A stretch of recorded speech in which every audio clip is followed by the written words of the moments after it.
Assalamualaikum dan salam sejahtera kepada doktor dan rakan-rakan sekalian. Tajuk esei yang telah kami pilih adalah analisis isu berkaitan eutanasia dari perspektif agama, undang-undang dan etika perubatan.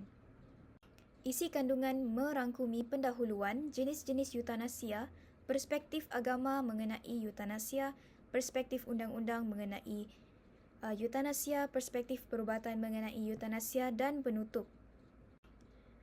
Slide ini menunjukkan ahli kumpulan yang terdapat dalam kumpulan kami, iaitu diri saya sendiri. Nama saya ialah Nurul Sofia binti Lim Yi Chuan alias Siswan Lim Yuk dengan nombor matrik BM23110026 dan ahli kumpulan saya yang lain. Eutanasia atau kematian yang baik merujuk pada tindakan mengakhiri hidup seseorang tanpa rasa sakit. Biasanya ditujukan untuk menghilangkan penderitaan pesakit yang menderita penyakit yang tidak dapat lagi disembuhkan. Isu ini mencetuskan perdebatan moral, etika, agama dan undang-undang. Sementara beberapa negara seperti Switzerland, Belanda dan Belgium telah meluluskan bentuk-bentuk eutanasia yang terkawal, namun masih ada kontroversi yang melingkupi praktik ini. Pertimbangan tentang hak individu, tanggungjawab profesional perubatan dan nilai-nilai kemanusiaan menjadi penting dalam membentuk kebajikan dan kebijaksanaan dan kerangka undang-undang yang melindungi semua pihak yang terlibat. Individu yang memutuskan untuk memilih eutanasia atas pelbagai sebab, selalunya berkaitan dengan penyakit terminal, penderitaan yang tidak tertanggung atau keinginan untuk autonomi dalam kematian. Dalam bidang eutanasia, permintaan untuk dilaksanakan eutanasia dilakukan oleh pesakit sendiri atau melibatkan keluarga pesakit. Eutanasia boleh dilihat daripada pelbagai jenis. Menurut literatur, eutanasia terbagi kepada beberapa jenis. Terdapat 5 jenis eutanasia, iaitu eutanasia aktif, eutanasia pasif, eutanasia secara sukarela, eutanasia bukan sukarela dan akhir sekali, eutanasia secara tidak sukarela. Pertama sekali, eutanasia aktif ialah suatu tindakan secara langsung yang dilakukan oleh doktor ataupun pengamal perubatan dengan niat mengakhirkan riwayat hidup pesakit. Contoh situasi yang melibatkan eutanasia aktif ialah pesakit yang sakit tenat sehingga mengalami kesakitan yang tidak tertanggung dan telah menyatakan keinginan yang jelas dan termaklum untuk menamatkan riwayat mereka. Dalam senario ini, pesakit dengan bantuan doktor boleh memilih untuk memberikan dos ubat yang menyebabkan maut untuk membawa kematian yang aman dan bermaruah. Keputusan ini boleh dibuat selepas pertimbangan teliti dalam semua pilihan, rawatan yang ada, perundingan dengan profesional perubatan dan perbincangan dengan orang tersayang. Suatu peristiwa nyata yang melibatkan eutanasia aktif berlaku pada 2018 di Belgium. Ia melibatkan seorang remaja Belgium bernama Aurelia Brouwers. Aurelia mengalami penyakit mental yang teruk termasuk kemurungan, kembembingan dan kecelaruan personaliti pinggiran. Dia menyatakan keinginan berterusan untuk menamatkan hidupnya kerana tahap kesihatan yang terus merosot. Selepas penilaian penyeluruh oleh profesional perubatan dan pakar psikiatri, permintaan Aurelia untuk eutanasia telah diluluskan. Pada Januari 2018, Aurelia telah diberikan hak untuk mati melalui eutanasia. Seterusnya, eutanasia pasif yang merupakan tindakan yang diambil untuk menghentikan bantuan perubatan yang dapat melanjutkan hayat pesakit secara sengaja. Hal ini boleh berlaku apabila terdapat perubatan dalam menghentikan atau menolak sesuatu rawatan perubatan. Sebagai contoh, perubatan dengan tidak memberikan bantuan oksigen kepada pesakit yang mempunyai kesukaran dalam pernafasan, tindakan yang tidak menjalankan rawatan yang mungkin akan memanjangkan umur pesakit tersebut tetapi tidak menyembuhkannya. Satu contoh nyata eutanasia pasif melibatkan kes Terry Secchiavo. Terry ialah seorang wanita muda dari Florida yang mengalami kecederaan otak yang teruk pada tahun 1990 akibat serangan jantung lalu mengakibatkannya keadaan vegetatif yang berpanjangan. Suami Terry, Michael Secchiavo dan ibu bapanya tidak bersetuju tentang rawatan perubatannya dan sama ada untuk meneruskan rawatan yang mengekalkannya nyawa Terry. Selepas bertahun-tahun melibatkan undang-undang dan perdebatan awam, mahkamah akhirnya memutuskan memihak kepada keputusan Michael untuk mengeluarkan tiup suapan teri yang menjadi saluran untuk nutrisi dan pengirdatan teri. Keputusan ini membentuk eutanasia pasif kerana ia melibatkan penghentian rawatan yang mengekalkan nyawa dan bukannya secara aktif kerana ia tidak melibatkan penggunaan bahan yang memautkan. Selain itu, jenis ketiga ialah eutanasia sukarela. Eutanasia sukarela berlaku apabila pesakit meminta agar riwayat hidupnya ditamatkan secara sukarela dan ia atas merupakan permintaan pesakit itu sendiri sebelum pesakit tersebut mati. Permintaan pesakit tersebut hendaklah dilakukan di atas persetujuan atau permintaan pesakit secara lisan atau bertulis kerana tidak dapat menanggung kesakitan yang dialami. Satu contoh peristiwa eutanasia sukarela melibatkan kes Dr. Jack Kevorkian, sering dirujuk sebagai Dr. Death. Kevorkian ialah ahli patologi yang terkenal pada tahun 1990-an kerana advokasi beliau dalam kes eutanasia dengan bantuan doktor. Contoh kes eutanasia sukarela ialah Thomas York, seorang lelaki yang didiagnosis dengan amyotrophic lateral sclerosis pada tahun 1995. Keadaan York telah merosot sehingga dia lumpuh dan mengalami kesakitan yang teruk. Pada tahun 1998, dengan bantuan Kevorkian, York akhirnya mengakhiri hidupnya dengan menyedut gas karbon monoksida.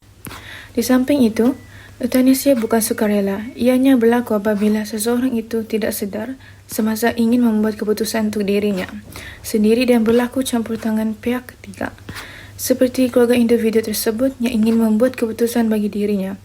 Ia juga merangkumi kes kanak-kanak yang secara mental dan emosi telah dapat membuat sesuatu keputusan tetapi belum dianggap sebagai cukup umur menurut undang-undang bagi dirinya untuk membuat keputusan, maka keluarganya mengambil keputusan bagi pihaknya. Satu contoh kes yang berlaku di Belanda pada 2015 melibatkan kes seorang wanita yang dikenali sebagai Groningen Baby 2. Dalam kes ini, bayi yang baru lahir mempunyai keadaan kesihatan yang teruk dan tidak dapat diubati yang akan membawa kepada penderitaan yang tidak dapat ditanggung dan kualiti hidup yang teruk. Setelah pertimbangan yang teliti, berunding dengan pakar perubatan, keadaan bayi itu sangat teruk sehingga rawatan berterusan hanya akan memanjangkan penderitaan tanpa menawarkan sebarang peluang untuk bertambah baik. Oleh itu, keputusan yang dibuat untuk memberikan suntikan maut kepada bayi yang baru lahir, menamatkan nyawa bayi tersebut untuk mengelakkan kesakitan dan kesusahan yang lebih teruk pada masa akan datang. Akhir sekali, eutanasia secara tidak sukarela. Eutanasia jenis ini dilaksanakan bertentangan dengan kerelaan pesakit dan terjadi tanpa keizinan pesakit yang berkeupayaan. Jenis eutanasia ini secara amnya dianggap menyalahi undang-undang dan tidak baik tinggal. Walau bagaimanapun, kejadian eutanasia tanpa sengaja telah berlaku dalam sejarah, selalunya dalam suasana authoritarian atau penderaan di mana individu telah dibunuh secara paksa tanpa persetujuan mereka. Contoh tragis sebenar eutanasia tidak sukarela berlaku semasa rejim Nazi di Jerman. Di bawah program eutanasia T4 Nazi yang beroperasi antara 1939 dan 1945, individu kurang upaya, penyakit mental atau dianggap hidup tidak layak untuk hidup telah disasarkan secara sistematik untuk eutanasia. Program T4 mewakili salah satu bab paling gelap dalam sejarah eutanasia, berfungsi sebagai peringatan yang jelas tentang keabayan kuasa negara yang tidak terkawal dan kepentingan menegakkan hak dan autonomi setiap individu, terutamanya yang paling terdedah kepada penindasan dalam kalangan masyarakat. Dalam pada itu, kita boleh mengkaji soal isu eutanasia dari sudut pandangan agama, terutamanya 3 agama utama di Malaysia iaitu agama Islam, agama Buddha dan agama Kristian. Pada umumnya, eutanasia dilarang sama sekali dalam agama Islam kerana tubuh manusia bukan milik mereka sendiri, tetapi milik Allah yang memberi dan mengambil nyawa. Dalam konteks ini, Allah sahaja yang berhak memberi dan mengambil nyawa manusia.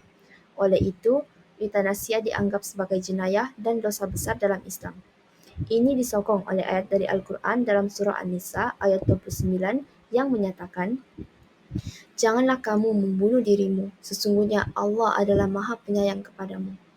Selain itu, hadis Rasulullah SAW juga menegaskan larangan bunuh diri di mana mereka yang membunuh diri akan diseksa pada hari kiamat. Ringkasnya, Islam melarang eutanasia kerana ia bertentangan dengan perintah Allah Subhanahu Wa Taala menekankan kesabaran, tawakal dan usaha mencari penawar sambil menyerahkan segala urusan kepada kehendak Allah. Dalam agama Buddha pula, eutanasia dianggap bertentangan dengan ajaran Sang Buddha dan melanggar prinsip-prinsip moral yang mendasar. 5 sila utama dalam agama Buddha menekankan pentingnya menahan diri dari membahayakan makhluk hidup, termasuk larangan membunuh. Prinsip utama ahimsa yang menekankan kepentingan untuk tidak menyakiti makhluk hidup menjadi dasar bagi penolakan terhadap eutanasia. Konsep karma dan kelahiran semula juga memainkan peranan penting di mana mengakhiri hidup seseorang melalui eutanasia dapat mengganggu proses karma dan memanjangkan penderitaan dalam kehidupan seterusnya. Oleh itu, agama Buddha menekankan penghargaan terhadap kehidupan dan menghadapi penderitaan dengan cara yang tidak melibatkan pengambilan nyawa. Dalam agama Kristian, eutanasia dianggap sama dengan membunuh diri dan dianggap sebagai dosa. Pandangan ini disokong oleh ajaran Kitab Kejadian yang menyatakan bahawa manusia diciptakan menurut gambar dan rupa Tuhan, menjadikan kehidupan manusia suci dan tidak boleh diakhiri dengan sengaja. Gereja Katolik secara khusus menolak eutanasia dan menggambarkannya sebagai pembunuhan yang tidak dapat diterima secara moral dalam ensiklik Evangelium Vitae yang dikeluarkan oleh Paus Johannes Paulus II pada tahun 1995. Sementara, gereja-gereja Protestan juga umumnya menolak eutanasia, dengan beberapa menekankan pada belas kasihan dan penjagaan paliatif untuk mengurangkan penderitaan pesakit. Namun, tetap tidak mendukung tindakan aktif untuk mengakhiri kehidupan. Secara keseluruhan, agama Kristian menganggap eutanasia bertentangan dengan kehendak Tuhan dan nilai suci kehidupan manusia, dengan prinsip bahawa kehidupan adalah anugerah yang harus dipelihara.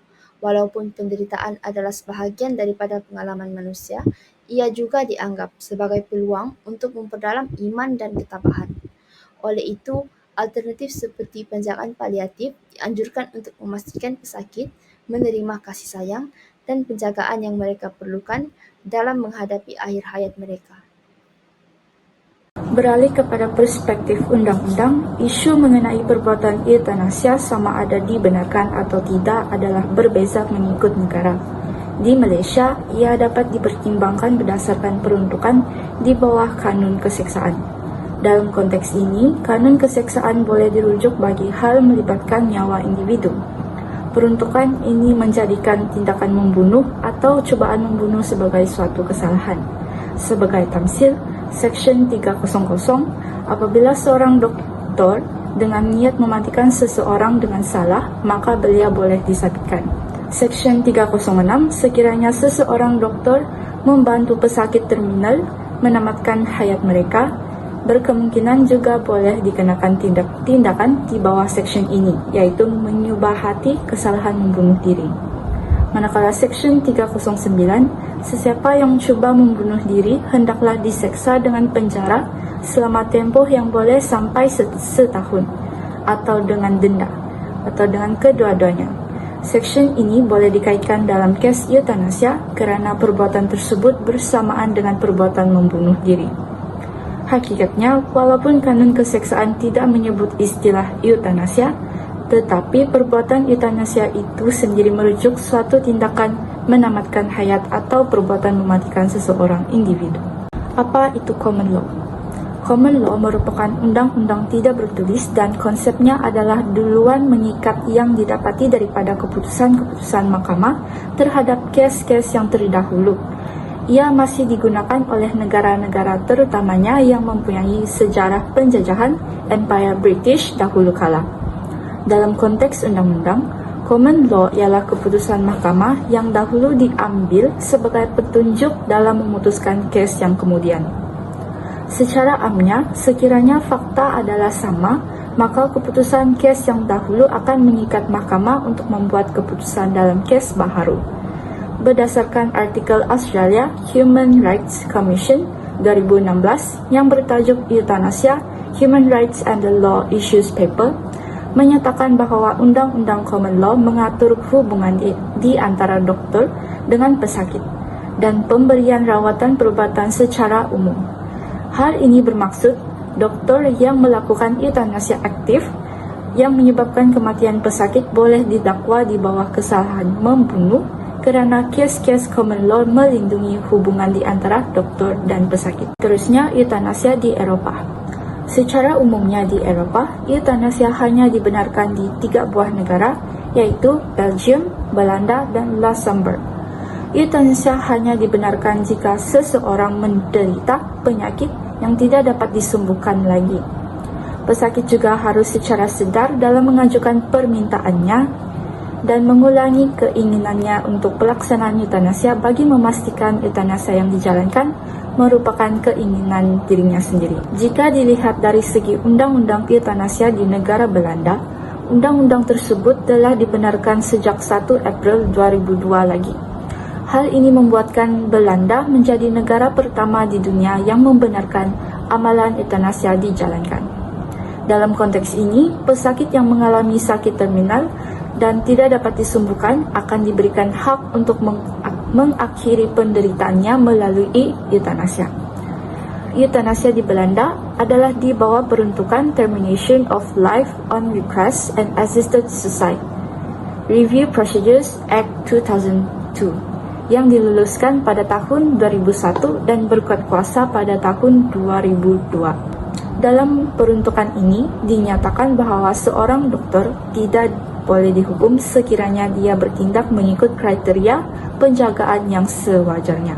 Seterusnya, biar kita ambil contoh di negara Belgium pula. Belgium menyediakan Euthanasia Act 2003 yang menyebut tentang pesakit dewasa dan pesakit kanak-kanak dalam pelaksanaan eutanasia. Dari 3 negara Eropah yang membenarkan eutanasia, Belgium merupakan negara pertama yang tidak mempunyai had umur dalam pelaksanaan eutanasia. Hal ini berbeza dengan negara di Belanda kerana Belanda menetapkan had umur bagi kanak-kanak. Seterusnya, eutanasia di United Kingdom, Amerika Syarikat dan Asia. Di United Kingdom, eutanasia adalah tidak dibenarkan. Sesiapa yang didapati membantu membunuh diri atau melakukan assisted suicide dilihat telah melakukan kesalahan dan boleh disabitkan. Di Amerika Syarikat pula, eutanasia tidak dibenarkan di kebanyakan negeri. Namun, terdapat beberapa negeri di Amerika Syarikat yang kini telah membenarkan perbuatan eutanasia, seperti di Oregon dan Washington. Di India, Suruhanjaya Undang-Undang India, Kementerian Undang-Undang dan Keadilan telah mensyorkan undang-undang yang membenarkan pesakit yang menghidapi sakit terminal untuk mendapatkan bantuan perubatan eutanasia. Sekiranya doktor di India telah mengambil segala langkah dan bersetuju dengan membenarkan amalan eutanasia dijalankan ke atas pesakit, permintaan itu akan dipertimbangkan pula oleh jawatan kuasa yang dilantik oleh kerajaan untuk siasatan lanjut bagi melaksanakan amalan eutanasia ke atas pesakit. Di Thailand pula, tidak ada peruntukan yang membenarkan amalan eutanasia atau assisted suicide. Namun begitu, Section 12 Public Health Act Thailand menyebut bahawa pesakit boleh membuat keputusan semasa hayatnya untuk menolak keinginan mereka untuk menolak rawatan pada masa akan datang. Dari perspektif perubatan, eutanasia adalah topik yang sangat kontroversial. Dalam bidang etika perubatan, pandangan terhadap eutanasia berbeza-beza. Ada yang percaya ia sah dan beretika untuk meringankan penderitaan yang tidak tertanggung dengan alasan pesakit berhak menentukan akhir kehidupan mereka.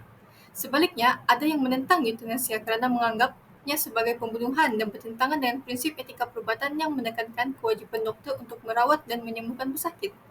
Eutanasia juga boleh merosakkan kepercayaan antara pesakit dan doktor, serta hubungan terapeutik jika disalahgunakan. Perbezaan pandangan ini menunjukkan betapa kompleksnya isu eutanasia dan kesannya terhadap etika perubatan. Dalam analisis dari perspektif perubatan, terdapat beberapa prinsip yang perlu dipertimbangkan.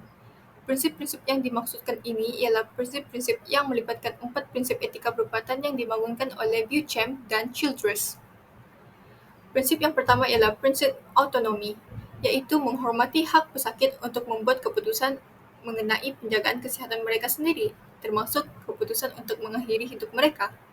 Ini boleh dilakukan melalui arahan perubatan awal (APA) yang memastikan kehendak pesakit dihormati walaupun mereka kehilangan kemampuan untuk membuat keputusan. Prinsip yang kedua iaitu prinsip manfaat (beneficence), mengharuskan tindakan yang memberi manfaat kepada pesakit seperti mengurangkan penderitaan. Yang ketiga ialah prinsip tidak memudaratkan (non-maleficence), melarang tindakan yang boleh menyebabkan keburukan seperti mengakhiri nyawa yang boleh dianggap merugikan. Dan yang terakhir ialah prinsip keadilan, menekankan perlakuan adil dan saksama dalam keputusan perubatan.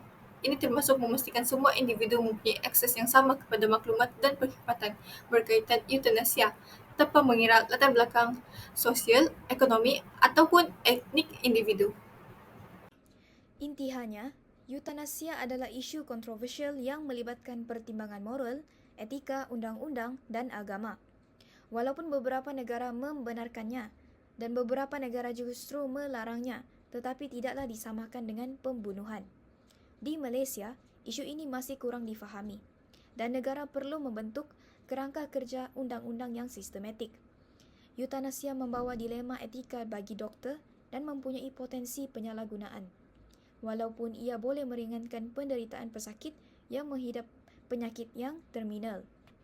Oleh itu, perlindungan dan pengawasan yang ketat diperlukan dan negara haruslah berhati-hati dalam melindungi pesakit yang rentan.